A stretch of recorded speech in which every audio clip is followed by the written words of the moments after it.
तो कहानी की शुरुआत होती है और हम एक आदमी को देखते हैं जो काफी बूढ़ा हो चुका था और अब उसका लास्ट टाइम भी आ ही गया है, पर उसके आसपास के सभी लोग इस बात से काफी ज्यादा दुखी थे। जिस पर वो आदमी कहता है कि अगर तुम सब ऐसे ही निराश रहोगे तो मैं कभी शांति से नहीं जा पाऊंगा।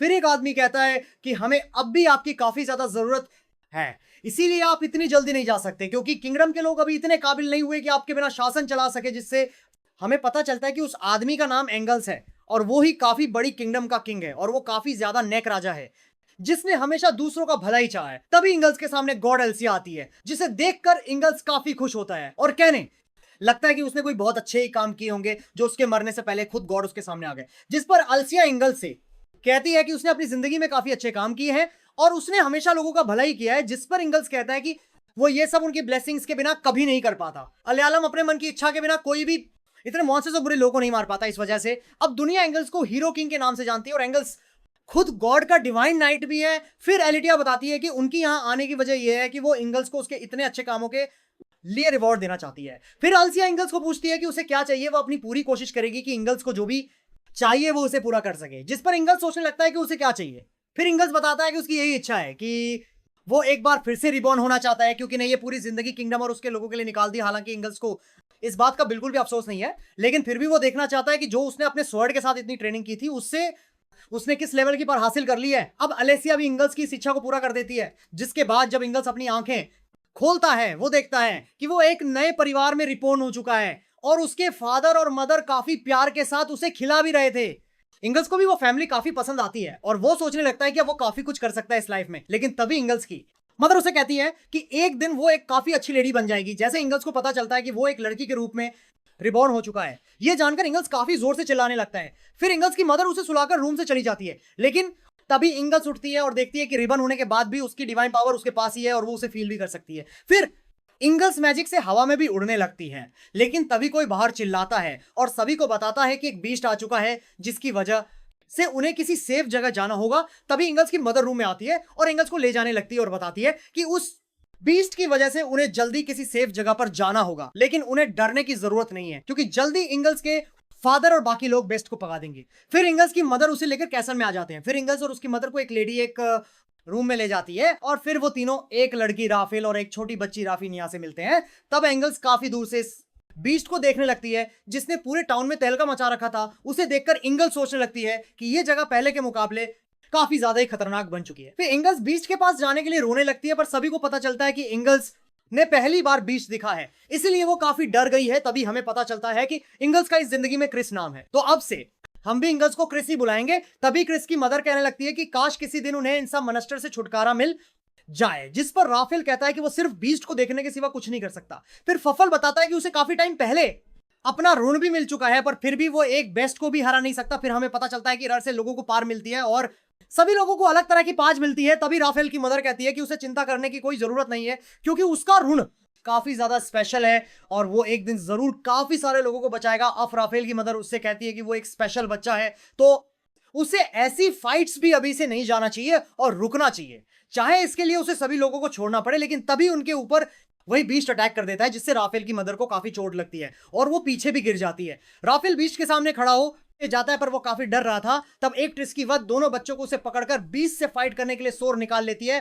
फिर क्रिस की मदर राफेल से दोनों बच्चों को किसी सेफ जगह पर ले जाने की कहती है और उस बीच से फाइट करने लगती है, पर राफेल भागता नहीं और क्रिस और निको कुछ कुर्सी के टेबल के पीछे बड़ा बीच से फाइट करने पहुंच जाता है, जिसे देखकर क्रिस की मदर उसे कहती है कि उसे इस टाइम बचना चाहिए। पर अफिल कहता है कि अगर वो उन लोगों को भी नहीं बचा सकता जिनकी वो चिंता करता है, तो वो कभी दुनिया में किसी को भी नहीं बचा पाएगा।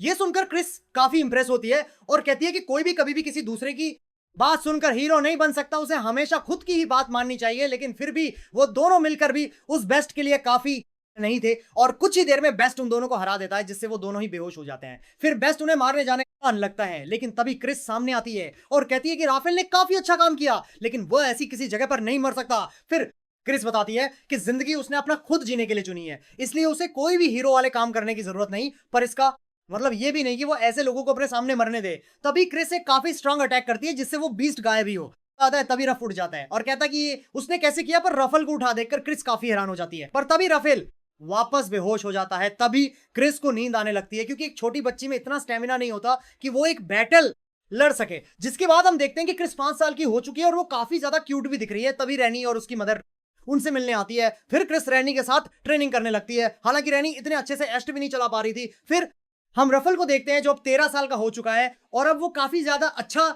स्पोर्ट्समैन भी बन चुका है। पूरे कैसल में सिर्फ राफेल ही ऐसा इंसान है जिसे क्रिस फाइट करना चाहेगी। पर तभी रमन नाम का एक आदमी अपने कुछ लोगों के साथ आता है। फिर हमें पता चलता है कि रमबेन उन नाइट्स के साथ कुछ ट्रेनिंग मैच के लिए आया था जिससे दोनों को ही फायदा मिल सके। फिर रमबेन क्रिस के फादर को अपने बेटे राई से मिलवाए और साथ ही राफेल भी उसे मिलता है। कुछ देर बाद हम देखते हैं राई डेन नाइट्स को लगातार हरा देता है और सभी को नीचे दिखाने लगता है, जिस पर सभी कहते हैं कि उन्हें राही के अटैक समझ नहीं आए और उसने आसानी से उन्हें हरा दिया। पर क्रिस मन में सोचती है कि साफ दिख रहा है कि राही मैजिक का यूज कर रहा है जिससे वो सामने वाले को अपने कदम का पता नहीं चलने दे रहा और आसानी से उन्हें हरा दे रहा है। और जैसे ही कोई भी राही की आंखों में देखता है वो अपनी मैजिक का यूज कर देता है और जीत जाता है। जैसे क्रिस को पता चलता है कि इस समय शहर के लोग लगभग पूरी तरह से मैजिक के बारे में बोल चुके हैं क्योंकि ये काफी आसानी से पता चल जाने वाली बात है। तभी राही एक और नाइट को हरा देता है और उसकी 100 रन की तरफ आने लगती है। हालांकि क्रिस उसे आसानी से हवा में ही पकड़ लेती है। फिर राफेल कहता है कि अब वो फाइट करेगा। तभी क्रिस राफेल से कहती है कि उसे जितना हो सके उतना राई की आंखों में देखने से बचना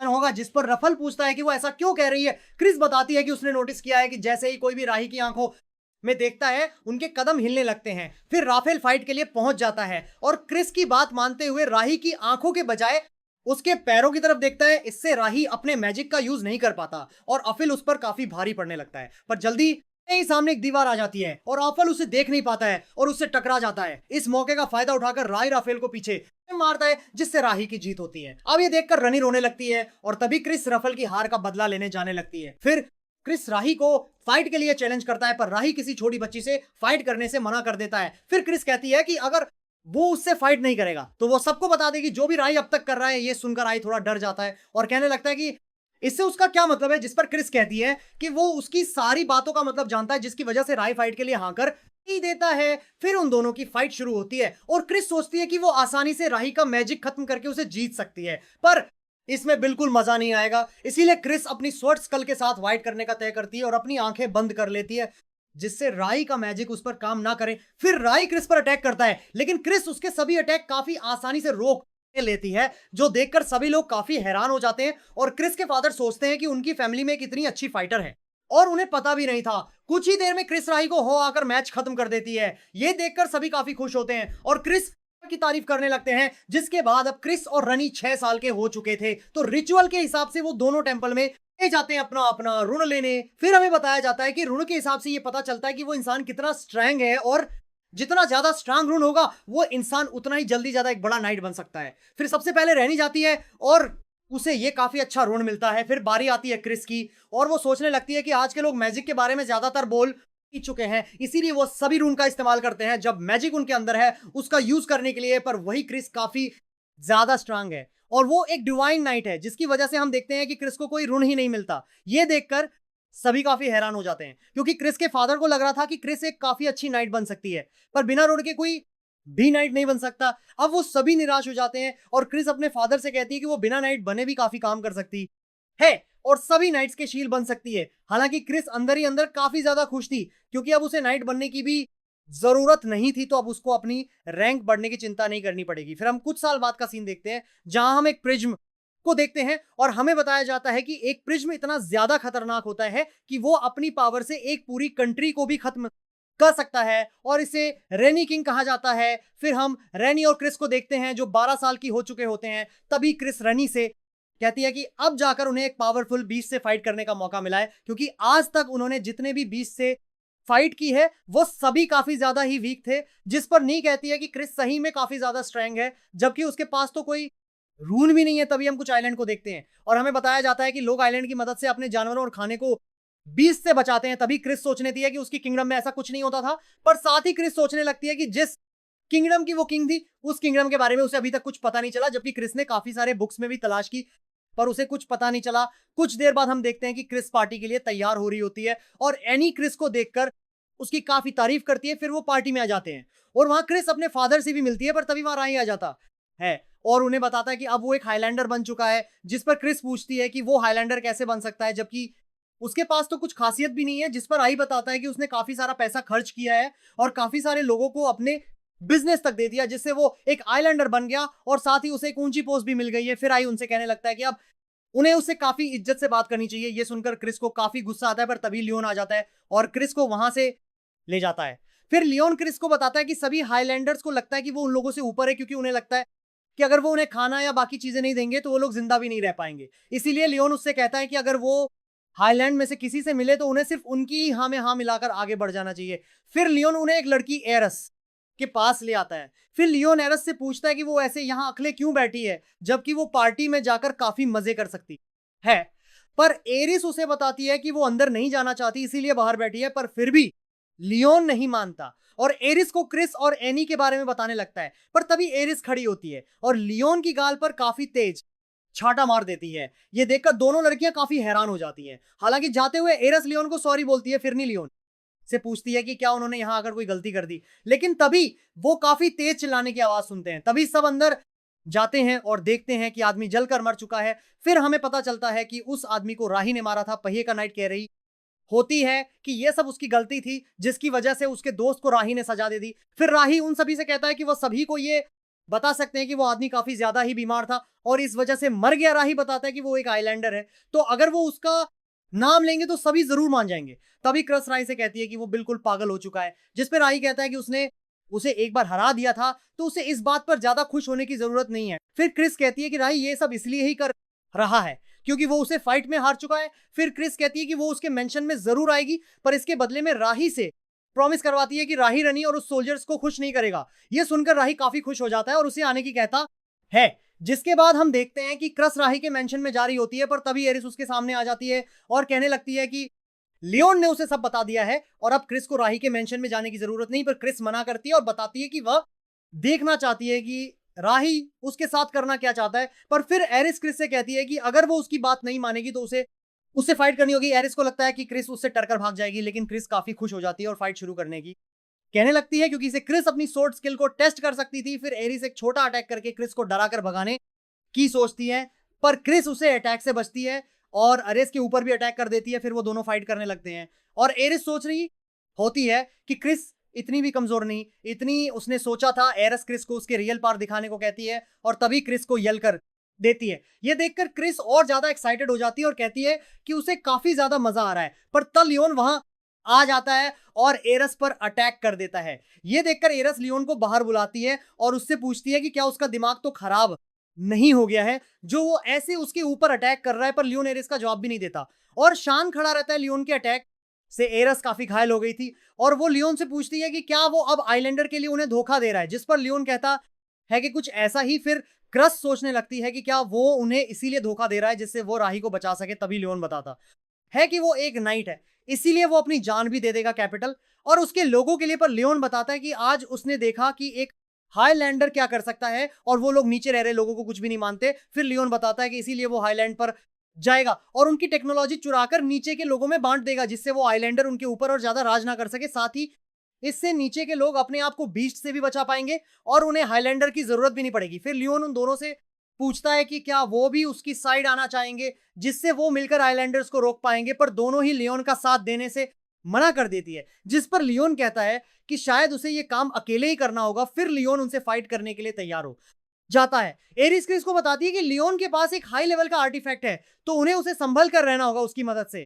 लियोन लाइटिंग बेस्ट को कंट्रोल कर सकता है। तभी लियोन अपने बीस्ट से अटैक कर देता है और क्रिस उससे फाइट करने लगती है। एरिस उससे बताती है कि अगर वो बीस्ट को ज्यादा तेज हिट करेगी तो वी एक्सप्लोर भी हो सकता है। एरिस लियोन से फाइट करने लगती है। तभी क्रिस अपनी पावर बूस्ट करती है और उस बीस्ट को काफी जोरदार मुक्का मारती है, जिससे वो बीस्ट काफी तेज एक्सप्लोर इतने आसानी से फाइट करते थे, काफी हैरान हो जाते हैं। फिर क्रिस बताती है कि अगर वो उस बीस्ट के एक्सप्लोजन से नहीं बच सकते तो उन्हें सिर्फ अपना डिफेंस बूस्ट करना है, जिससे एक्सप्लोजन का उन पर कोई असर ही नहीं होगा। फिर क्रिस काफी आसानी से बीस्ट को पीटने लगती है, जिस पर लियोन कहता है कि क्रिस सही में काफी स्ट्रांग है, यहां तक कि वो और एरिस भी मिलकर उसे नहीं हरा सकते। फिर लियोन कहता है कि शायद वो एक प्रिज्म को भी हरा सके। ये सुनकर लियोन हंसने लगता है और क्रिस से कहता है कि वो स्ट्रांग तो है पर इतना भी नहीं कि प्रिज्म भी हरा सके, पर हो सकता है कि वो फ्यूचर में किसी को हरा दे, लेकिन अभी तो ये नामुमकिन है। फिर क्रिस और लियोन फाइट करते हुए मंचर पर पहुंच जाते हैं और तभी मंचन की खिड़की टूट जाती है, जिसमें से रनी गिरने लगती है और तभी एक काफी बड़ा बीस्ट बाहर आता है और रनी पर अटैक करने के लिए आगे बढ़ने लगता है। ये देखकर क्रिस काफी स्पीड के साथ भागती है और उस बीस्ट को एक पंच मारती है, उसे पीछे गिरा देती है। फिर क्रिस रैनी से पूछती है कि वो यहाँ क्या कर रही है, जिस पर रनी बताती है कि वो यहाँ उसकी मदद करने आई थी। और जैसे ही वो मशन में गई, उसने देखा कि राही जमीन पे पड़ा है और काफी तेज दर्द में चिल्ला रहा है, और तभी वो इस बीस्ट में बदल गया। जिस पर क्रिस कहती है कि उसने कभी नहीं सुना कि कोई बीस्ट में बदल सकता है, पर तभी लियोन बताता है कि उसके पास एक ड्रग है जिसकी मदद से उसने राही को बीस्ट में बदला। लियोन बताता है कि यह ड्रग नीचे के लोगों पर कोई असर नहीं करता, पर वही हाईलैंडर पर उसका असर उनके सामने है। तभी लियोन वहां से भाग भी जाता है। क्रिस उस बीस्ट को एक बार में ही खत्म करने की सोचती है, पर तभी वहां नाइट्स भी आ जाते हैं। फिर क्रिस सभी को बताती है कि एरिस उनकी इस बीस्ट को हराने में मदद करने वाली है। हालांकि एरिस को कुछ समझ नहीं आता कि क्रिस क्या कह रही है। तभी क्रिस एरिस को अपने साथ ले जाने लगती है, और क्रिस का प्लान ये था कि वो उस बीस्ट को एरिस के साथ मिलकर हरा देगी, जिससे सभी को लगेगा कि ये एरिस ने किया है, तो उससे किसी को उसकी बात का पता भी नहीं चलेगा। फिर वो दोनों बीस्ट के काफी पास पहुंच जाती है और क्रिस एरिस से साथ मिलकर उस बीस्ट को लात मारने की कहती है। फिर दोनों साथ में लात मारते हैं, जिससे वो बीस्ट काफी ज्यादा दूर जाकर गिरता है। ये देखकर सभी हैरान हो जाते हैं और क्रिस एरिस की तारीफ करने लगती है कि उसने उस बीस्ट को हरा दिया, पर एरिस कुछ कहती से पहले क्रिस उसका मुंह बंद कर देती है। फिर क्रिस एरिस और रैनी बीस्ट के पास आ जाती है। फिर एन एरिस को बताती है कि वह क्रिस की पावर्स को सीक्रेट रखती है, क्योंकि अगर किसी को पता चला कि एक बिना रूम वाली लड़की बीस्ट को हरा सकती है, तो क्रिस के लिए काफी दिक्कतें आ सकती है। फिर क्रिस अकेले ही आगे जाती है और उस मंस्टर को अपने एक ही अटैक से मार देती है। क्रिस का वो अटैक इतना ज्यादा स्ट्रांग था कि मंस्टर पूरी तरह से गायब हो जाता है। नेक्स्ट एरस वापस जाने लगती है और वो तीनों काफी सारी बातें भी करते हैं, जिससे उनके बीच काफी अच्छी दोस्ती हो जाती है। जाते हुए एरिस क्रिस से कहती है कि उसने उसकी जान बचाई है, ये उस पर एहसान रहा है, इसीलिए एक दिन वापस बस अपना एहसान जरूर चुकाएगी। जिसके बाद हम देखते हैं कि रैनी और क्रिस 15 साल की हो चुकी है और अब वो नाइट बनने के लिए जा सकती थी, पर क्रिस नाइट नहीं बन सकती थी, इसीलिए वो नाइट शील्ड बनने जाती है। फिर वो टाउन से निकल जाते हैं और उन दोनों के पेरेंट्स उन्हें अलविदा भी कहने आते हैं, क्योंकि उनकी ये जर्नी काफी लंबी होने वाली थी। जिसके बाद दोनों नोवा टाउन पहुंच जाते हैं और होटल में खाना खाने लगते हैं। फिर खाने के बाद दोनों बात के लिए आ जाती हैं और हमें पता चलता है कि ट्रेनिंग में उन्होंने 2 से 3 नाइट्स कराया, जिसके लिए उन्हें होटल का लग्जरी रूम दिया गया है। साही उन्हें बाद में काफी मजा भी आ रहा होता है, पर क्रिस सोचती है कि उन्हें सिटी में आए 4 दिन हो चुके हैं, पर उसे यहाँ का माना थोड़ा अजीब लग रहा है। तभी रनी क्रिस के बैग साफ करने की कहती है। फिर रनी क्रिस से कहती है कि उसकी बॉडी तो काफी अच्छे शेप में आ चुकी है वहां रनी की बॉडी, तो अभी भी बच्चे जैसी ही लगती है। वो दोनों बात कर ही रही होती है, तभी वहां एक लेडी आती है जिसके माथे के मार्क से उन्हें पता चलता है कि वो एक आइलैंडर है। फिर वो आइलैंडर अपना नाम सीलन बताती है और साथ ही बताती है कि वो इस जगह की ओनर भी है। फिर तीनों बात करने लगते हैं और क्रिस उससे भी इस जगह के माना के बारे में पूछती है कि उसे काफी अजीब महसूस हो रहा है, जिस पर सीलन कहती है कि उसे इस बारे में कुछ नहीं पता। पर फिर सीलन उनसे मदद मांगती है और बताती है कि यहाँ एक फॉर्मल नाइट है, जिसकी वजह से सिटी के लोग काफी ज्यादा ही परेशान हैं, और वो दोनों होने वाले नाइट है, तो वो उनके अलावा किसी और से मदद मांग भी नहीं सकती रैनी। और क्रिस दोनों ही मदद करने के लिए तैयार हो जाती है। नेक्स्ट डे क्रिस और रैनी कुछ लोगों के साथ एक काफी पुराने कैसल पे आ जाती है। तभी एक आदमी उनके साथ आता है और उसके साथ काफी सारे लोग भी थे, जो क्रस और उसके साथियों को घेर लेते हैं। रैनी उन पर अपने तीर से अटैक करती है, पर तभी वहां एक लेडी आ जाती है और रैनी को तीर पर मारकर उसका अटैक खत्म कर देती है। ये देखकर सभी काफी हैरान होते हैं और वो लेडी कैसल की छत से उनके सामने आती है, पर क्रिस उसे देखकर काफी खुश थी, क्योंकि वो एरिस जितनी स्ट्रांग लग रही थी, अब उसे उस लेडी से फाइट करने का मौका भी मिलेगा। फिर क्रिस रनी से कहती है कि वो बाकी लोगों का ख्याल रखे और क्रिस खुद उस लेडी से फाइट करने की कहती है। फिर वो लेडी क्रिस पर अपने भाले से काफी सारे अटैक करने लगती है, पर क्रिस आसानी से उसके सभी अटैक से बच रही थी। ये देखकर वो लेडी काफी हैरान होती है और सोचती है कि उसके इन अटैक से किसी भी नॉर्मल नाइट का बच पाना काफी मुश्किल है, और वही क्रिस आसानी से बच रही है। फिर क्रिस बचते हुए उस लेडी के पास भी जाने लगती है, जिसकी वजह से उसे पीछे जाना पड़ता है। पर तभी पीछे दीवार आ जाती है और क्रिस उस लेडी की एक काफी तेज मुक्का मारती है, जिससे वह लेडी दीवार तोड़ते हुए गिरती है। लेकिन आई उसने हानि मानी थी और वो वापस खड़ी हो जाती है। ये देखकर क्रिस काफी खुश होती है। तभी वो लेडी अपने पाले से मैजी की मदद से क्रिस के पीछे से आ जाया करती है, जिससे क्रिस थोड़ी घायल भी हो जाती है, जिससे क्रिस को पता चलता है कि वो लेडी मैजिक से अपने भाले को दूसरे डायमेंशन से कहीं से भी अटैक कर सकती है। फिर वो लेडी अलग अलग जगहों से क्रिस पे अटैक करने लगती है, लेकिन अब भी क्रिस उसके सभी अटैक से बच रही थी और कुछ ही देर में उस लेडी का भाला भी पकड़ लेती है। पर तभी वो क्रिस को लात मार देती है। पर अब क्रिस मजाक से हटकर सीरियस हो जाती है और काफी स्पीड के साथ उस लेडी पर अटैक करती है, जिससे वो गिर जाती है। और क्रिस उसे कहने लगती है कि उसने काफी अच्छी फाइट की, पर अब वो हार चुकी है। पर तभी वहां रैनी आ जाती है और वो लेडी रनी का गला पकड़ लेती है। फिर वो लेडी क्रिस से कहती है कि अगर उसने उसे जाने नहीं दिया तो वो उसे मार देगी, पर क्रिस उसे काफी प्यार से कहती है कि वो जा सकती है। तभी वो लेडी जाने लगती है और क्रिस उससे कहती है कि अगर उसे आगे भी कभी फाइट करने का मन हो तो वो उसके पास आ सकती है, लेकिन अगर उसने वापस कभी रैनी को नुकसान पहुंचाने की कोशिश की तो वो उसे जरूर मार देगी। फिर वो लेडी क्रिस से उसका नाम पूछती है और क्रिस को अपना नाम सिटिया बताती है। फिर वो वहां से चली जाती है और रनी को भी छोड़ देती है। नेक्स्ट डे सीलन क्रिस और रनी को थैंक्स करती है और बताती है कि पिछले दिन सिर्फ उनकी मदद की वजह से ही वह उन गुंडू और फॉर्मल नाइट को पकड़ पाए। साथ ही उनके साथियों में से कोई घायल तक नहीं हुआ था, क्योंकि रैनी ने सभी को काफी आसानी से हरा दिया था। फिर सीलन उन्हें कहती है कि उसे उन्हें कुछ बताना है। फिर वो रनी और क्रिस को अंडरग्राउंड ले जाती हैं। ये देखकर रनी कहती है कि उसे तो पता भी नहीं था कि इस जगह में एक अंडरग्राउंड रूम भी है। सीलन उन्हें बताती है कि सिर्फ कुछ ही लोगों को इसके बारे में पता है। फिर वो उन्हें मैजिक सर्कल दिखाती है और बताती है कि इस जगह की चीजों से मैजिक खींच रहा है, और जब जितना माना इन्हें चाहिए उतना मिल जाएगा तब ये जगह पूरी तरह से टूट जाएगी और ये सर्कल सारा माना हाईलैंड पे ले जाएंगे। इसका मतलब इससे एक नया आइलैंड बन जाएगा। जिस पर नी पूछती है कि फिर जो लोग अभी इस जगह पे रह रहे हैं उनका क्या होगा। सीलन बताती है कि उन लोगों को ये जगह छोड़कर जानी होगी या फिर उन्हें आइलैंडर्स का नौकर बनना होगा। पर सीलन बताती है कि वह ऐसा नहीं चाहती कि आम लोगों के साथ ऐसा हो, इसीलिए उसने हाईलैंडर से बात करने की भी कोशिश की। फिर रनी पूछती है कि क्या वो ऐसा कर सकती है। सीलन कहती है कि वो नहीं चाहती कि ऐसे लोगों से उनके घर छीने, इसीलिए अगर उसे इसके लिए हाईलैंडर से वाइड भी करनी पड़ी तो वो करेगी। ये सब सुनकर रनी सीलन से कहती है कि वो उसकी मदद जरूर करेगी चाहे कुछ भी हो जाए, और वो नाइट एकेडमी भी ट्रेनिंग करने वाली है और काफी मेहनत भी करेगी, और जब उसे उसकी जरूरत होगी वो एक नाइट की तरह उसकी मदद भी करेगी। क्रिस्पी रनी से कहती है कि वो हमेशा हर जगह उसकी एक सड़ की तरह मदद करेगी। अब इससे खुश होकर सील रैनी को गले लगा लेती है। कुछ देर बाद सिटी के सभी लोग काफी तेजी से धमाका सुनते हैं और रनी और क्रिस कहती हैं कि सिटी के बाहर ही एक बीस्ट है, और उसके माथे के मार्क से उन्हें पता चलता है कि वो बीस्ट तो असल में सीलन ही है, जिस पर वो सोचने लगती है कि लियोन ने उन्हें बताया था कि किसी आइलैंडर को बीस्ट बनाने के लिए उस मैजिक पाउडर की जरूरत होती है। पर सोचने वाली बात यह थी कि किसने और कब सीलन को वो पाउडर दिया। तभी वो देखती है कि घर की छत से सीलन की मेट चिल्ला रही होती है कि कुछ साल पहले उसके बेटे को एक आइलैंडर ने मार दिया था और आज उसने अपने बेटे का बदला ले लिया। जिससे उन्हें पता चलता है कि मेड ने सीलन को उसकी चाय में वो पाउडर मिलाया था। तभी सोलन यानी वो बीस्ट सिटी पर अटैक करने लगता है और पहले ही अटैक उस मेड को लगता है, जिससे वो वहीं मर जाती है। फिर क्रिस नाइट सिटी के सभी लोगों को किसी सेफ जगह पर ले जाने की कहती है और एनी से कहती है कि अगर सेलन वापस अपना बीम वाला अटैक करे तो वो उसे रोके क्रिस सेलन के पास जाने लगती है। पर तभी सीलन वापस सिटी पर अटैक करने के लिए तैयार हो जाती है। हालांकि रनी अपने अटैक से सीलन को रोक देती है, पर सीलन ज्यादा देर नहीं रुकती और वापस अटैक करने के लिए तैयार हो जाती है। लेकिन तभी क्रिस सीलन के फेस पर लात मारती है और उसे रोक देती है। पर अब सीलन सिटी के बजाय क्रिस पर अटैक करती है, पर क्रिस आसानी से उसका अटैक दूर कर जीती है। तभी सिटिया भी वहां आ जाती है और सीलन पर अटैक करने लगती है। क्रिस सिटिया को रोकती है और कहती है कि वो ऐसा नहीं कर सकती। फिर क्रिस कहती है कि अगर उसने पहले ही सिटिया को हरा दिया होता तो वो मिड कभी उस पाउडर तक पहुंच ही नहीं पाती। लेकिन तभी एक ब्लैक मास्क वाला आदमी सामने आता है और कहता है कि क्रिस गलत बोल रही है, क्योंकि उसने सभी साथियों के पास मैजिक पाउडर जरूर होता है और वो मेड भी उसकी साथी थी।